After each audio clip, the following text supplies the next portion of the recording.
Hello दोस्तों, कैसे हो। एक बार फिर हम रूबरू हो रहे हैं और हम जो यात्रा पे निकले थे वो अभी धीमे रफ्तार में है, क्योंकि अभी तक आपने किसी ने भी भाई बहन ने कमेंट नहीं किया है कि किसको कौन सा सब्जेक्ट पढ़ना है। हिस्ट्री पॉलिटिकल, हिस्ट्री पॉलिटिकल और सोशोलॉजी, सोशल साइंस, सॉरी। तो आप जल्दी से जल्दी जुड़े। अब हम रिवीजन यानी कि महत्वपूर्ण जो क्वेश्चन थे छोटे छोटे, क्योंकि देखो छोटे छोटे क्वेश्चन की कड़ी हम जोड़ेंगे तो फिर ऑटोमेटिक ही बड़ा क्वेश्चन तैयार हो जाएगा। छोटे छोटे टुकड़ों को जोड़ने से बड़े क्वेश्चन अपने आप तैयार हो जाते हैं।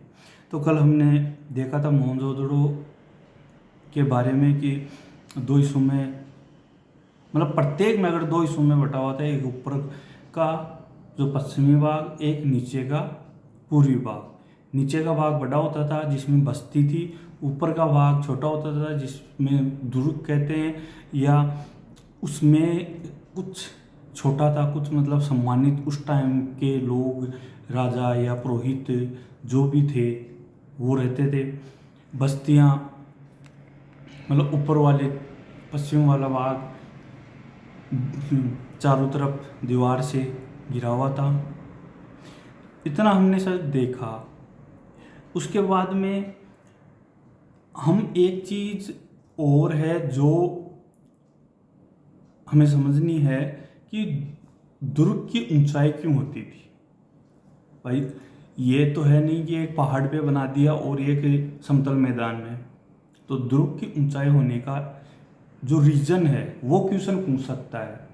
तो उसका जो मेन रीज़न है वो है उसकी संरचना, स्ट्रक्चर, जो कच्ची ईंटों से बने हुए चबूतरे पे, पहले मतलब चबूतरा बनता था कच्ची ईंटों का, तो इसमें ईंटों का चबूतरा था। ये इम्पोर्टेंट नहीं, इम्पोर्टेंट है कि किस तरह की ईंटों से बना था। तो कच्ची ईंटों से चबूतरा पहले बनता था, उसके ऊपर मकान बनते थे। तो ये देखा हमने। ईंट थी तो कच्ची ईंट चबूतरे में काम में ली जाती थी, लेकिन पक्की ईंटों से मकान बनाए जाते थे। तो ईंट या तो धूप में सुखाते थे या फिर भट्ठी में। तो ये यहाँ क्वेश्चन नहीं है, लेकिन ईंटों के जो अनुपात था 2:4:2:1, ये वेरी इंपॉर्टेंट है। और ये ईंटों का अनुपात इम्पोर्टेंट कि किस अनुपात में थी। और ये पूरी जो हड़प्पा सभ्यता है सभी जगह समान आकार की होती थी। तो इसका मतलब पूरी हड़प्पा सभ्यता एक नियोजित थी। और एक चीज अगर ये क्वेश्चन पूछ ले कि हड़प्पा सभ्यता की एक विशिष्ट विशेषता बताइए। विशिष्ट मतलब विशेषताएं बहुत है, लेकिन महत्वपूर्ण क्वेश्चन को पढ़ने का भी एक तरीका होता है। विशेषताएं बहुत होती हैं, लेकिन उसमें ये डाल दे कि सबसे महत्वपूर्ण, तो वो थी जल निकासी प्रणाली। जो जल निकास की प्रणाली थी वो सबसे महत्वपूर्ण थी। और ये पूरे हड़प्पा सभ्यता में मौजूद थी। नीचे का जो शहर था, बसावट थी, उसमें पहले नालियों और सड़कों का निर्माण किया गया, उसके बाद में आवासों का निर्माण किया गया। सड़क और जो नाली थी जिस पद्धति पे बनी हुई थी वो थी ग्रिड सिस्टम या समकोण पर बनी हुई होती थी। तो यहाँ से क्वेश्चन पूछ सकता है कि किस पद्धति से थी ग्रिड पद्धति पढ़ना। अब हड़प्पा सभ्यता का जो गृह स्थापना, जो घर बनाते थे, उनकी कुछ विशेषताएं डायरेक्ट तो पूछ सकता है 2 नंबर वाले क्वेश्चन में कि जो, या फिर ऑब्जेक्टिव के भी क्वेश्चन बनते हैं इसमें। एक पहले घर में आंगन पहले, फिर उसके चारों तरफ कमरे बने हुए थे। आंगन का यूज शायद खाना पकाने और मौसम के हिसाब से यूज करते थे, और चारों तरफ कमरे बने हुए थे। एक चीज जो आपको समझनी है यहाँ पे, कि एक वर्ड दे रखा है कि एकांत प्रिय थे। तो ऐसा क्या साक्ष्य मिला पुरातात्विक कि वो एकांत प्रिय थे? क्योंकि कमरों के कोई खिड़की नहीं थी। तो इससे अनुमान लगाया जाता है कि वो शोर शराबे से दूर एकांत में रहते।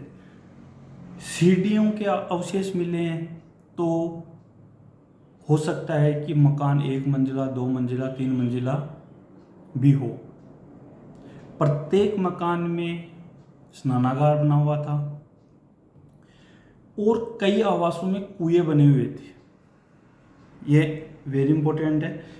कई आवासों में, सभी में नहीं, कई आवासों में कुएं बने हुए थे, जिनका जो मेन दरवाजा या था वो सड़क की तरफ खुलता था। तो इससे अनुमान लगाया जाता था कि ये जो कुएं बनाए जाते थे, एक स्ट्रक्चर जो मैप दे रखा है उसमें कमरा नंबर 6 में एक कुआं है, तो उसका दरवाज़ा बाहर की तरफ सड़क की तरफ है। तो इसका अंदाजा ये लगाया जाता है कि ये राहगीरों के लिए बनाया गया होगा। और इस हड़प्पा सभ्यता में सबसे ज़्यादा कुएं कहाँ से प्राप्त हुए हैं? मोहनजोदड़ो से, जिनकी संख्या 700 से भी अधिक है। तो ये इनकी स्थापत्य कला के जो छोटे क्वेश्चन बनते हैं वो है। मैंने पहले बता दिया कि जब कड़ी से कड़ी जोड़ के पढ़ेंगे तो बड़े क्वेश्चन अपने आप हो जाएंगे। फिर है जल निकासी की व्यवस्था, जो वहाँ पे सबसे महत्वपूर्ण थी। वो बड़े शहरों हड़प्पा और मोहनजोदड़ो जैसे बड़े शहरों तक ही नहीं, छोटे छोटे शहरों तक भी में भी थी। इसका एक उदाहरण है कि लोथल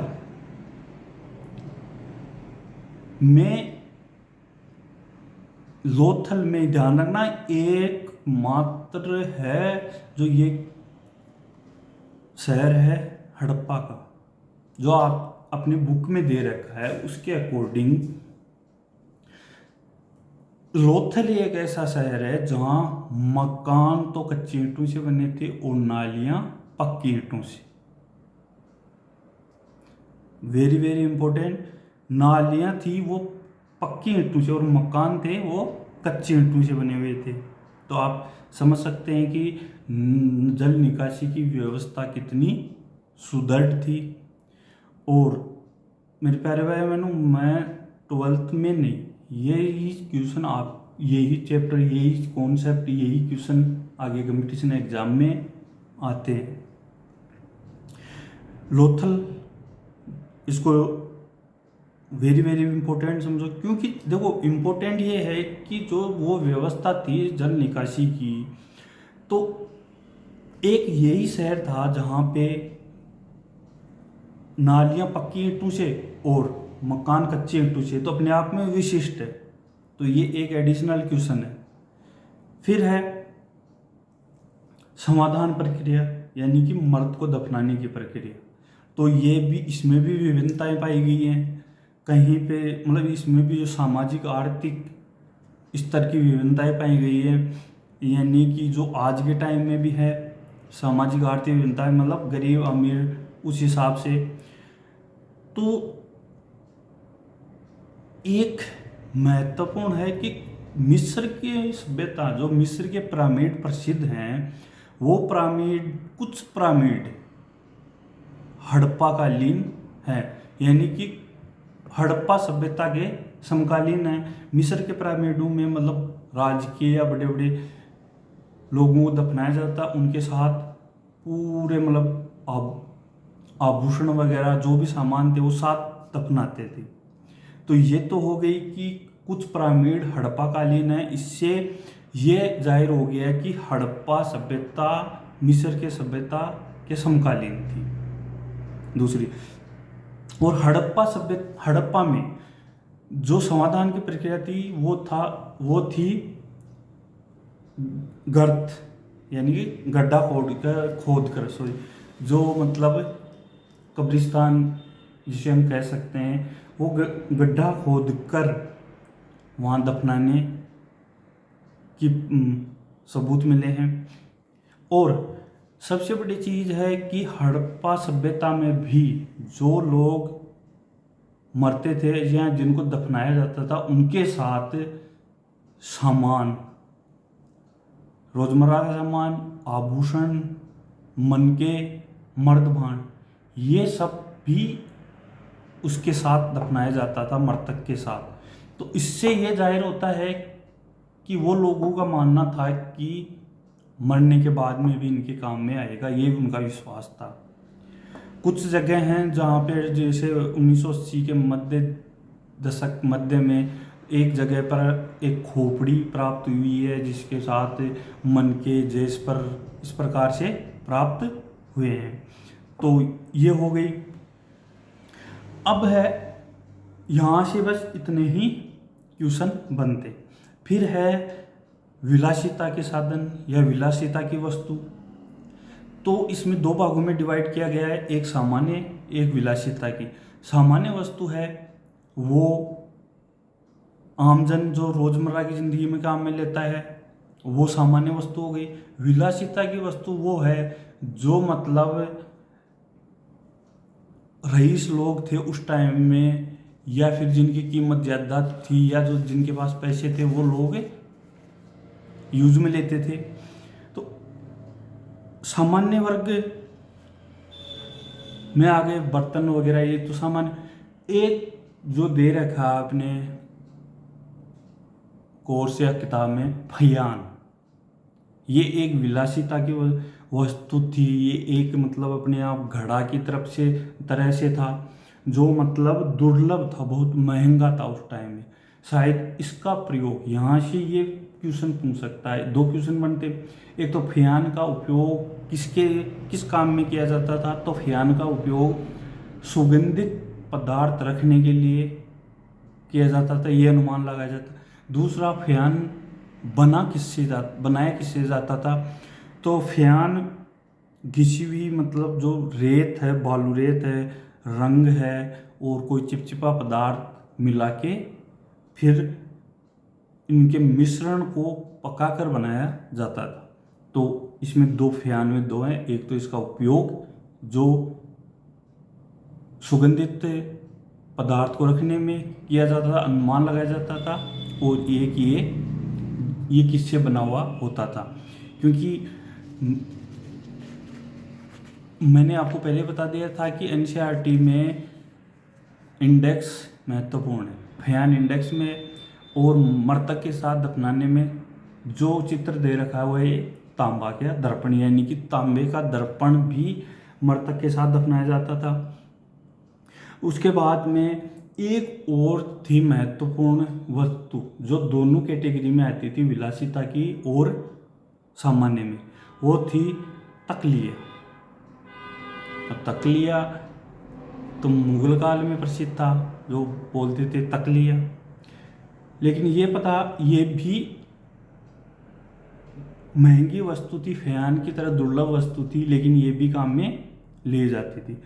और मोहनजोदड़ो और हड़प्पा बस्तियों से महंगे ये प्राप्त हुए हैं। और सुगंधित द्रव्य पदार्थ जो थे वो हड़प्पा मोहनजोदड़ो में प्राप्त हुए थे। यहाँ से इतने ही क्वेश्चन बनते हैं। फिर है शिल्प कला, ये वेरी इंपॉर्टेंट है, यहाँ एक से बढ़कर एक क्वेश्चन बन रहे हैं। तो थोड़ा स्पीड से चलेंगे ताकि आज शिल्प कला की सारी क्वेश्चन कर लें। पहले शिल्प कला का सबसे बड़ा मतलब हड़प्पा का सबसे बड़ा शहर था मोहनजोदड़ो, जो 125 हेक्टेयर में फैला हुआ था, जबकि चनुंदड़ो सिर्फ 7 हेक्टेयर में फैला हुआ था। लेकिन सबसे बड़ा शिल्प का केंद्र कौन था? चनुंदड़ो। तो ध्यान रखना, हड़प्पा कालीन सबसे बड़ा शिल्प का केंद्र था चनुंदड़ो।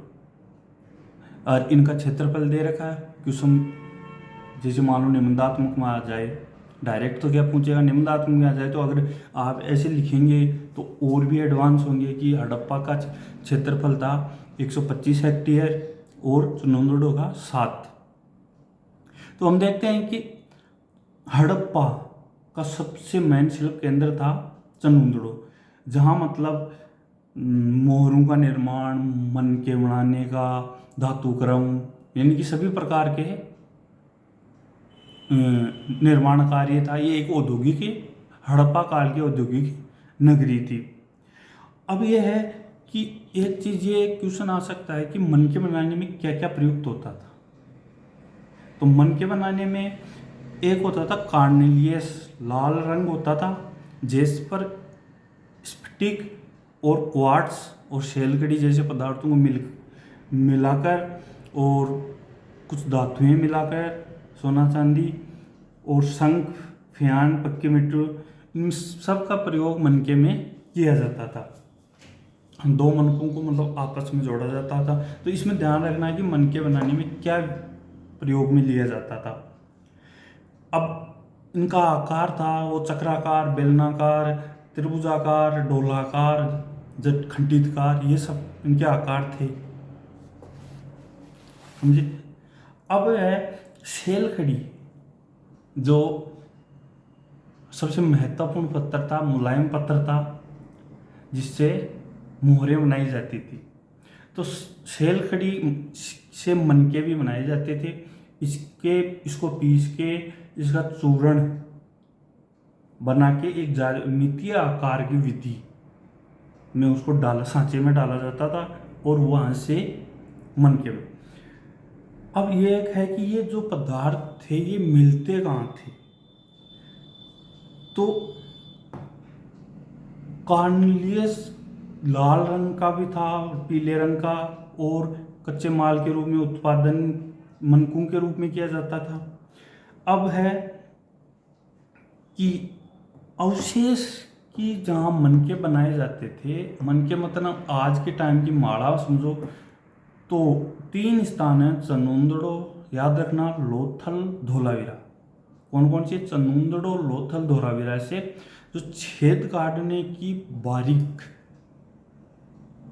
औजार मिला है, यानी कि सुई अपन जो कहते हैं, वो वहां से मिला है।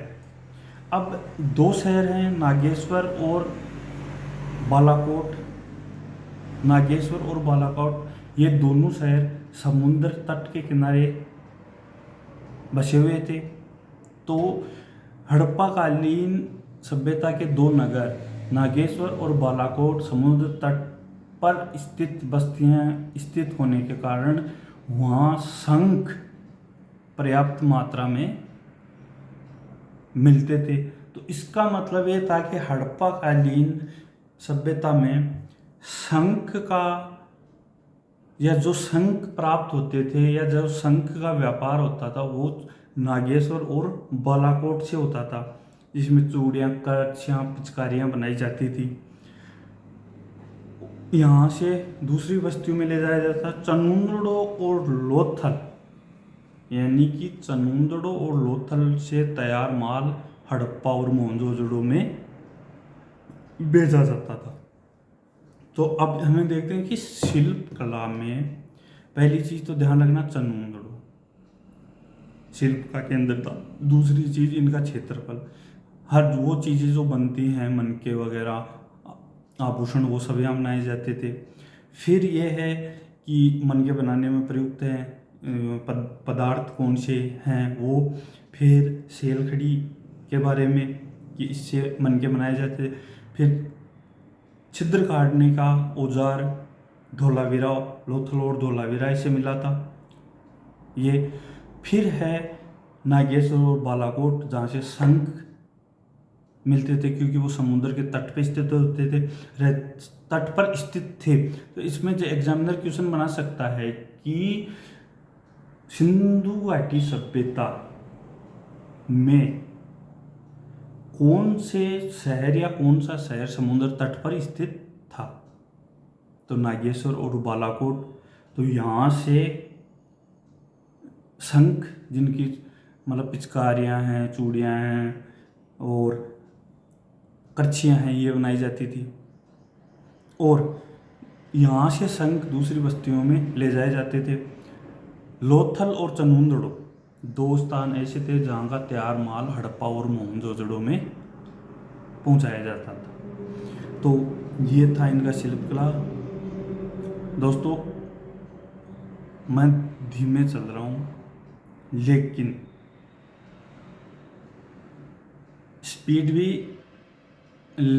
बढ़ाएंगे, लेकिन आप कम से कम जुड़े और देखें। कमी है तो कमेंट्स करें। अब मैं ये छोटी छोटी चीज़ें आपको क्यों बता रहा हूँ, उसका पहला कारण कि 3 तरह के क्वेश्चन सॉल्व हो रहे हैं, ऑब्जेक्टिव, वन लाइनर और रिक्शा। दूसरी चीज़, मैं महत्वपूर्ण बार बार आपको रिमाइंड क्यों करा रहा हूँ, क्योंकि ये जो छोटी छोटी चीज़ें हैं, जब अपन जैसे मान लो निबंधात्मक क्वेश्चन आ गया, तो अगर ये छोटी छोटी, क्योंकि वहाँ जाने के बाद हम भूल जाते हैं, तो ये छोटी छोटी चीज़ें अगर हम क्वेश्चन में डालेंगे तो मेरे प्यारे भाई बहनों, आपका आंसर बहुत स्ट्रोंग होगा। चलो कल देखते हैं, कल का इसको कंप्लीट कर देंगे, परसों से फिर नया चैप्टर स्टार्ट करेंगे। आप जुड़ोगे, लाइक करोगे, शेयर करोगे, टेलीग्राम चैनल ज्वाइन करोगे, तो मैं नोट्स अवेलेबल करा पाऊँगा मेरे प्यारे भाई बहनों। तो कम से कम आप जुड़ो, ताकि मैं नोट्स और लाइव क्लास है, बोर्ड पे लाइव क्लास, नोट्स वगैरह जो भी हैं, मटेरियल, सब कुछ मैं तभी तो प्रोवाइड करवाऊँगा जब आप जुड़ोगे। तो इसलिए ज़्यादा से ज़्यादा शेयर, लाइक कीजिए और मेरे टेलीग्राम चैनल से जुड़िए, जो मैं डिस्क्रिप्शन में लिंक डाल दूँगा। ओके, धन्यवाद।